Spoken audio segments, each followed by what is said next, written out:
Bonjour à tous et à toutes, bienvenue dans ce nouveau Tout Business. Alors aujourd'hui, je suis avec Alex McCardell, directeur de WS Interactive. Bonjour. Bonjour.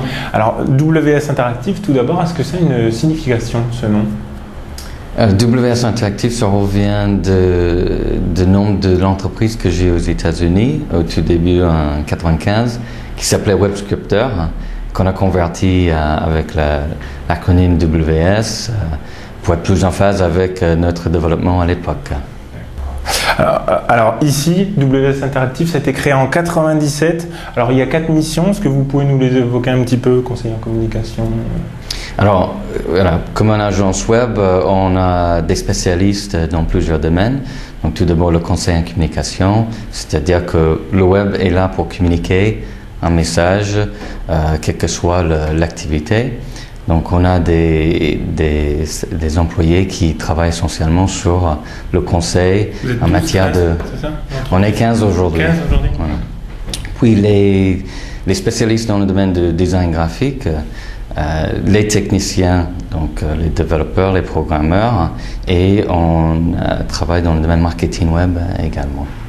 Alors, il y a une autre spécificité pour WS Interactive, c'est l'éditeur avec la version Automne. Alors, est-ce que vous pourriez le présenter ? Alors, Automne, c'est un logiciel qu'on a développé en 1999 qui répond à un besoin d'autonomie pour nos clients. C'est un outil de gestion de contenu. Il est un open source et nous sommes effectivement l'éditeur de ce logiciel. Alors, les clients, on en parlait tout de suite. Institutionnels, entreprises, associations, c'est ça le secteur ? Ça, exactement. Il n'y a pas de particulier ? Particulier en termes de... Des gens comme vous et moi. Le grand public, non. Voilà. Non, on travaille essentiellement pour ces trois secteurs, de collectivité locale, entreprises, les associations. Donc, c'est orienté professionnel. Ça peut être pour les clients qui font de B2B ou bien de B2C. Est-ce que vous pourriez l'expliquer ? Business to business ou business to consumer. Voilà. Alors, parmi les clients, on peut citer le CNES, le Conseil régional Midi-Pyrénées, la préfecture de Haute-Garonne, la Fondation Bemberg, le Pic du Midi. Il y a une forte implantation locale quand même. Est-ce que c'est voulu ? On travaille beaucoup dans la proximité, effectivement, avec nos clients. Mais on n'est pas uniquement situé à Toulouse, on a des clients à Tarbes, Bordeaux, Lyon, Paris. Effectivement, parlant de Pic du Midi, on est ici pas mal implanté dans le domaine tourisme aujourd'hui avec les nouveaux projets. Voilà, l'Office du tourisme Moissac, Figeac, Lourdes. On est beaucoup en développement avec ces projets-là qui sont à forte demande, notamment grâce au web. C'est plus simple d'avoir les clients qui sont à côté pour le relationnel ou juste c'était du pur hasard ? Le web est assez complexe. Donc, quand on développe un projet, c'est des projets qui durent un certain temps. Le fait d'être à côté, c'est un certain confort pour les clients. Quand on a des clients qui sont un peu plus loin, on fait des déplacements, on est relativement à côté d'eux aussi. Mais étant donné que le web a beaucoup de facettes, on a besoin de se voir régulièrement pour avancer. Alors, on parlait tout de suite de l'Office du tourisme. Il y a des petits nouveaux là, de clients qui vont venir ? Alors, on est en train de travailler pour plusieurs projets, notamment dans le domaine de grands sites Midi-Pyrénées. Donc, il y a plusieurs projets encore qui vont se lancer à fur et à mesure. Comme je évoquais tout à l'heure, l'Office Tourisme Moissac va être mis en ligne très bientôt. Alors, on va découler sur la société. En 2004, il y a eu un changement de stratégie au niveau de WS Interactive. C'est-à-dire qu'avec le lancement de la version 3 d'Automne, votre logiciel, qui est maintenant à la version 4, le code source était ouvert non plus aux clients, mais à tout le monde. C'est ce qu'on appelle open source, que vous évoquiez tout à l'heure.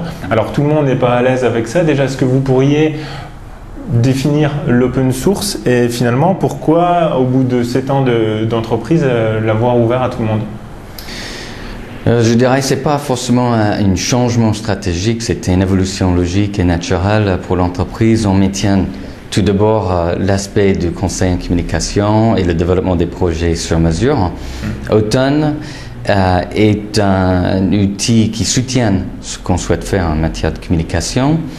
Le fait qu'il soit en open source, c'est un garant pour nos clients de la pérennité de l'utilisation, et c'est pas juste une tendance aujourd'hui, on le voit partout avec Linux, avec beaucoup de logiciels qui sont en open source. C'est aujourd'hui ce qu'on souhaite offrir, par contre, vis-à-vis de l'open source, c'est un outil professionnel. C'est-à-dire que ce n'est pas juste lancé dans le domaine du grand public où les développeurs, les entreprises peuvent l'utiliser. Il y a un réel échange entre nous, tant qu'éditeurs, et ses utilisateurs, des intégrateurs. Donc un échange professionnel qui permet l'outil de se développer dans un cadre de qualité et conformité avec des normes qui sont assez exigeants aujourd'hui. L'open source, pour résumer, finalement, vous développez un logiciel et tout le monde peut le modifier, le faire évoluer, faire des demandes dessus. Tout le monde peut utiliser, modifier, et ce qu'on met en œuvre, met en place, c'est un cadre où ça peut évoluer justement en fonction de toutes les demandes qu'on a aujourd'hui. Notre expérience en tant qu'agence web nous permet justement de développer les fonctionnalités en conformité avec des attentes. Alors, on parlait de Linux tout de suite, qui est relativement connu pour le grand public. Il y a aussi OpenOffice ou Firefox, entre autres. Est-ce que vous avez une grosse communauté derrière vous qui justement demande des adaptations par rapport à ce logiciel? On a une grande communauté. Déjà, nos clients utilisent et participent avec nous sur le développement d'Automne. Et on a une grande communauté qui ne se compare pas forcément à d'autres logiciels qu'on peut citer, mais une grande communauté à niveau qualitatif, en termes d'intégrateurs. Donc, on a travaillé avec Capgemini, avec Sully Group, qui sont des grands comptes, qui utilisent aujourd'hui Automne également. Alors, tous les logiciels ne sont pas forcément gratuits en open source. Qu'en est-il du vôtre? Le logiciel, alors on ne vend pas des licences, donc il est proprement dit gratuit, on peut le télécharger, on peut l'utiliser. Nous on vend des prestations de services associées, donc toute la partie paramétrage, le développement des modèles, tous les outils qui doivent fonctionner, les fonctionnalités qui doivent être intégrées sont les prestations qu'on offre. Alors, votre modèle économique, finalement, la gratuité pour vous débarrasser du côté technique et la valeur ajoutée sur vos 4 missions dont on parlait tout à l'heure, le conseiller en communication, le design graphique, c'est ça comment marche WPS? On peut le résumer un peu comme ça, c'est que Automne est un open source, il est libre d'accès et derrière, surtout dans le domaine professionnel, WS Interactive offre une cadre de travail pour accélérer la mise en ligne et certainement dans une orientation conseil et qualité de mise en œuvre de projet. Alors, grâce à ça, justement, ce logiciel, vous êtes plus compétitif ou c'est plus par rapport à la mentalité de l'open source qui vous plaisait? L'outil est là pour soutenir ce qu'on souhaite faire. Donc, je dirais qu'Automne n'est pas forcément la différence qui va permettre à un client de décider de travailler avec nous ou pas, mais ça nous donne nous un confort de dire on a un outil qui répond parfaitement à la demande, qui nous permet de donner une autonomie complète et surtout une convivialité pour les utilisateurs n'ayant aucune connaissance technique. Donc, c'est un ensemble de choses, effectivement, et des autres outils sur le marché ne nous permettaient pas d'évoluer comme on voulait. Finalement, maintenant, c'est quasiment une branche à part. Il y a le site, d'ailleurs, qui est indépendant. Il y a 2 branches. C'est-à-dire, il y a un site qui est dédié, automne.ws, dédié à la communauté d'Automne.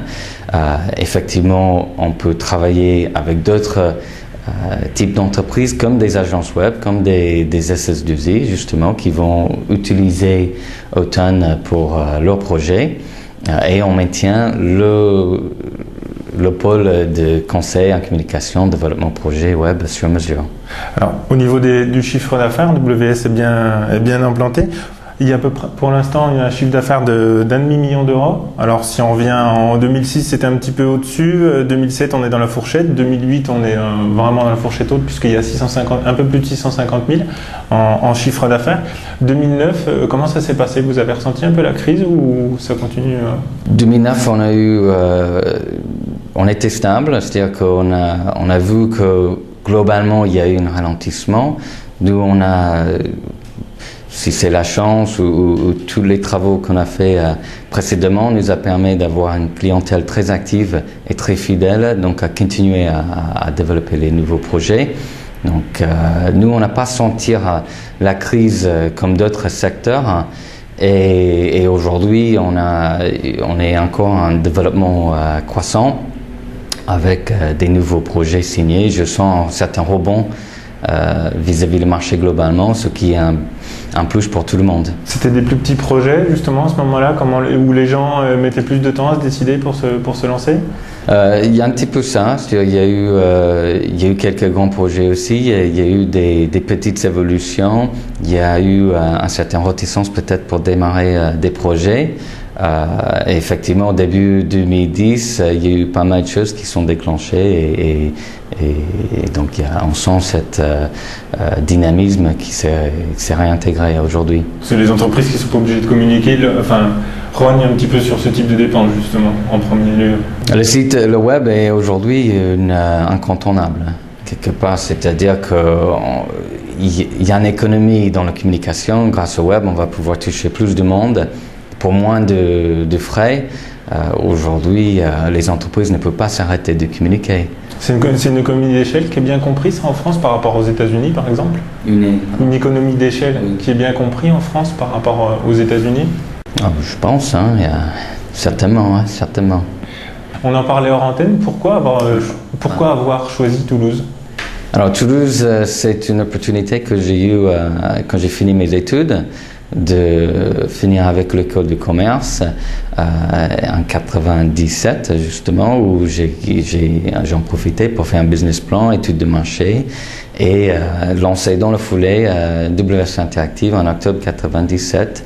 Et Toulouse est une merveilleuse ville qui a beaucoup d'avantages au niveau culturel, au niveau géographique donc c'était un aller simple finalement? C'était un aller simple, exactement. Alors, donc on passe, comme je vous l'ai dit, à la dernière partie de l'émission qui est l'actualité. Alors, pour la société WS Interactive, vous allez être aux rencontres mondiales du logiciel libre le 6 au 11 juillet à Bordeaux. Quel est l'intérêt pour vous d'aller là-bas? Et pour ceux qui ne connaissent pas ces journées, qu'est-ce que c'est?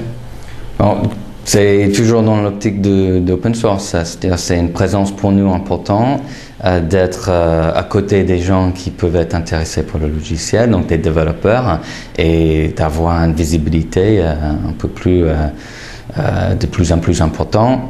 Et donc participant à cette rencontre-là nous permet d'être en phase avec nos envies de développer cette partie de l'entreprise.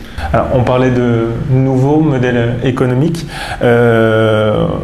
Avec l'open source, là, c'est souvent gratuit. Est-ce que c'est exportable vers d'autres secteurs? On parle de la presse, on parle des gratuits, par exemple. Est-ce que sur Internet, également, ça peut être viable, la gratuité? Je pense qu'on va avoir, alors, à quoi au long terme, aujourd'hui, on a un accès à l'information, c'est gratuit et assez vaste. Fur et à mesure que des choses avancent, à mon avis, il y aura toujours une partie gratuite, mais je pense qu'on va avoir un accès payant au contenu, donc pas pour la presse. Donc c'est un peu tôt à dire que le logiciel libre et la gratuité va être quelque chose à l'infini. Oui. Je pense qu'aujourd'hui, on a besoin de réfléchir sur des modèles qui permettent de poursuivre les recherches et développement. Si tout est gratuit, ça va être difficile. Donc je pense qu'on va toujours avoir un partage entre une certaine partie gratuite et une certaine partie payante. Je vous remercie, Alex McCardell. Moi, pour ma part, je vous retrouve la semaine prochaine pour un prochain Talk Business. Au revoir.